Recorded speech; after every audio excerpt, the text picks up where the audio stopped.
नमस्कार। मैं दिल्ली से गुलशन पहुँचा फाइट फॉर जुडिशल रिफॉर्म से, लेकिन आज मैं खड़ा था उत्तर प्रदेश की मथुरा डिस्ट्रिक्ट कोर्ट के बाहर। यहाँ पे हम कोशिश करने देने आए थे कि जो हमारे ये जो 3 पेज का लेटर है उसको देने के लिए, पर जज साहब ने सिर्फ एक लेटर लेके बाकी लेटर में वापस कर दिए कि भैया जी हमको पोस्ट ऑफिस नहीं है कि बाकी जज साहब का लेटर देंगे। लेकिन यहाँ पे मिले हमें डॉक्टर जानकीलाल खत्री जी, जो पिछले कितने साल से परेशान हो गए आप? हम 7 साल हो गए। 7 साल से यहाँ पे कोर्ट के अंदर धक्के खा रहे हैं न्याय के लिए, लेकिन उनको न्याय नहीं मिल रहा। ये देखिए आप। तो ये अपना बताएंगे इनका अनुभव कैसा था, कोर्ट में न्याय क्यों नहीं मिल रहा, अपना पहले परिचय देंगे फिर अपने बात के बारे में बताएंगे। ये मेरा नाम डॉक्टर जानकीलाल खत्री है। मैं रेलवे से सेवानिवृत्त चिकित्सक हूँ। मेरे बच्चे का विवाह यहाँ आगरा में किया था और लड़की ने जो है अपने अधिकारों का अनुचित लाभ उठा करके मथुरा में बिना आधार कार्ड, बिना प्रॉपर एड्रेस के यहाँ पर मुकदमा दायर कर दिया, क्योंकि उसकी यहाँ वकीलों, रीडर से अच्छी साठ गांठ है और यहाँ हमें हर तारीख पर पैसा देना पड़ता है। हर जमानत हो या कुछ भी काम हो, इवन मुझे लगता है सांस लेने के लिए भी अब कुछ समय बाद हो सकता है हमें पैसा देना पड़े। यहाँ हर चीज़ के लिए रिश्वत देनी पड़ती है। बिना रिश्वत के ना तो तारीख मिलेगी आपको, ना ही कुछ काम होगा, और पैसा कम दे दिया जाए रिश्वत में तो पीछे से कई बार गिरबान पकड़ ली जाती है और आपको देना ही पड़ता है। फिर तंग करते हैं और हमें आगे होकर के उनको देना पड़ता है। हमने देखा है यहाँ पर वकील की आपसी गठजोड़ से भी बयान नहीं हो पाते और वो आपस में कुछ ना कुछ मेल जोल कर के तारीखों पे तारीख बढ़ाते जाते हैं। लड़की स्वयं 7 साल हो गए आज बयान देना नहीं चाह रही है, किसी न किसी बहाने से भाग जाती है और आती है और रीडर जो है उसको सुबह दस्तखत करवा करके रवाना कर देता है और हमें यहाँ शाम तक बिठाए रखता है। फिर हमसे पैसे भी लेता है और हमें बेइज्जत भी करता है और हमें बाध्य करते हैं कि आप राजीनामा कर लो। और हमारे इवन इन लोगों की इतनी पहुँच है कि हमें 498 केस के अंदर इन्होंने समन भी नहीं आने दिए, डायरेक्ट बेलेबल वारंट आया। फिर बेलेबल वारंट को पुलिस वाला नॉन बेलेबल करके हमसे 10-10 हज़ार रुपये तक रिश्वत ले गया और इस तरह से हमें परेशान किया जाता है।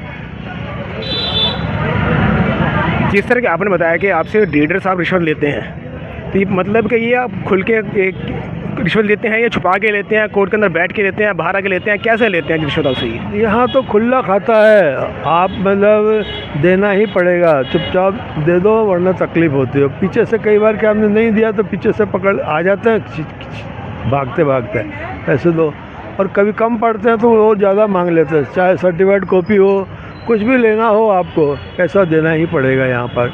और ख़ासकर हमें जो रीडर ज़्यादा परेशान किया उन लोगों ने, उनका नाम मिस्टर लोकेश है। उनकी शिकायत भी मैंने हाई कोर्ट विजिलेंस को करी और सुषमा सक्सेना और भी कई रीडर्स हैं जिन्होंने हमें काफ़ी परेशान किया, अब भी करते हैं। लेकिन क्या हमारे बयान नहीं होने देते, तो हम ये चाहते हैं कि बयान समय पर हो। और अब जब हम एक्यूज हैं तो अपराधी को दंड दिलाने में ज़्यादा दिलचस्पी लीजिए, उसको लंबा खींचना क्यों चाहते हैं? वो सज़ा जेल में क्या भोगेगा, यहाँ बाहर ही इतनी सज़ा भोग लेता तारीखों में, सुबह से शाम तक खड़े रहो। वृद्धावस्था के अंदर हमें काफ़ी परेशानी होती है। अब आज भी कितनी गर्मी है, हम बैठे हैं। 340 का प्रकरण था, आज मेरी तारीख थी, आज जज साहब नहीं थे तो हमें वापस लौटना पड़ रहा है। आप देख सकते हैं कि जुडिशल करप्शन हमारे देश में कितना बढ़ चुका है कि कोर्ट रूम के अंदर बैठे हुए रीडर को भी ज़रा से डर नहीं लगता कि वो बिना पैसे लिए ना तारीख देता है, ना सर्टिफाइड कॉपी देता है, ना कुछ दे रहा है वो। ये हमारे हाल की देश के कोर्ट के अंदर हो चुका है। अगर यहाँ पे कैमरा लगा होता, ऑडियो रिकॉर्डिंग हो रही होती, तो क्या लगता है कि वो पैसे मांग सकता था आपसे? क्या नहीं, बिल्कुल ऑडियो वीडियो रिकॉर्डिंग होनी चाहिए, क्योंकि मैंने भी देखा ऑडियो वीडियो रिकॉर्डिंग से इनको डर लगता है। क्योंकि एक बार मैंने देखा, मेरे जेब में मोबाइल पड़ा था तो एक उसको डर लगा रीडर को और उसने मेरे जेब से मोबाइल छीन लिया, और मुझे जबकि मोबाइल बंद था, पर उसने मेरे को बोला इसको खोल कर दिखाओ। मैंने कहा नहीं, हम खोल कर नहीं दिखा सकते। इस तरह से आप देख सकते हैं लोग कितने डरे हुए हैं, डरते तो हैं। इसलिए ऑडियो वीडियो रिकॉर्डिंग तो होनी चाहिए, सीसीटीवी कैमरे लगे हुए हों, रिकॉर्डिंग तो होनी चाहिए हर चीज़ की, ताकि सब कुछ काम फेयर रहे। जैसे अभी इन्होंने बताया कि रीडर साहब बिना पैसे को लिए काम नहीं करता, ये पेशकार हो, रीडर हो या कोई भी पैसे लेकर काम नहीं करता। एक जज साहब के पास अगर मान लीजिए कि 50, 60, 70 मुकदमे लगते हैं और एक आदमी 50 रुपये, 100 रुपये देता है, तो सोचिए ये कम से कम का अमाउंट बता रहा हूँ आपको मैं, अब इसमें ज़्यादा अमाउंट नहीं बता रहा आपको मैं। अगर सिर्फ 50 रुपये या 100 रुपये देता है तो कितना पैसा हर कोर्ट्स के अंदर यहाँ पे रिश्वत का जाता है। क्या ये supreme court, Delhi high courts को नहीं दिखता क्या उनको नहीं पता कि यहाँ पे कितना खुल्लम खुल्ला रिश्वत चल रही है कोर्ट्स के अंदर? तो न्याय कहाँ से मिलेगा? बिना किसी अपराध के हमको एक झूठा मुकदमा दायर करके यहाँ उलझा दिया गया है। पिछले 7 वर्षों से हम चक्कर काट रहे हैं, बिना किसी अपराध के हमें ज़मानत करवानी पड़ी, हम ज़मानत पे हैं। अब ये कोई अच्छी बातें तो नहीं है। जो 7 वर्ष इन्होंने बर्बाद कर दिए, 7 वर्ष में जनता की सेवा में लगा सकता था। मैं एक डॉक्टर हूँ, यहाँ विधवा आश्रम में सेवाएँ देता हूँ, तो मैं बहुत कुछ कर सकता था लोगों के लिए। अब मेरा मन नहीं लगता। मेरा बच्चा तनाव में मेरा बच्चा चला गया। उन लोगों ने मेरे बच्चे का एक्सीडेंट कराया, फिर मेरा भी कराया। उनको चैन नहीं मिली क्योंकि वो चाहते हैं मर जाए तो हमको फ़ायदा हो। और इवन मैंने देखा है कि ये हमारा पीछा करते हैं, हर डीवी की तारीख पे स्पेशली ये लोग हमारा पीछा करते हैं ताकि हमें कहीं एक्सीडेंट करवा दें या कुछ भी करवा दें। हम पुलिस को रिपोर्ट करते हैं तो पुलिस इस देश की कुछ भी कार्रवाई करना नहीं चाहती है। जैसे सर ने बताया कि पुलिस कार्रवाई नहीं करती है। पुलिस कार्रवाई कैसे करे जब उसके ऊपर के जो हेड ऑफ़ द डिपार्टमेंट है, जज साहब, जब वही कुछ कार्रवाई नहीं करते हैं? क्या उनको नहीं पता कि उनके कोर्ट्स के अंदर खुल्लम खुल्ला रिश्वत चलती है?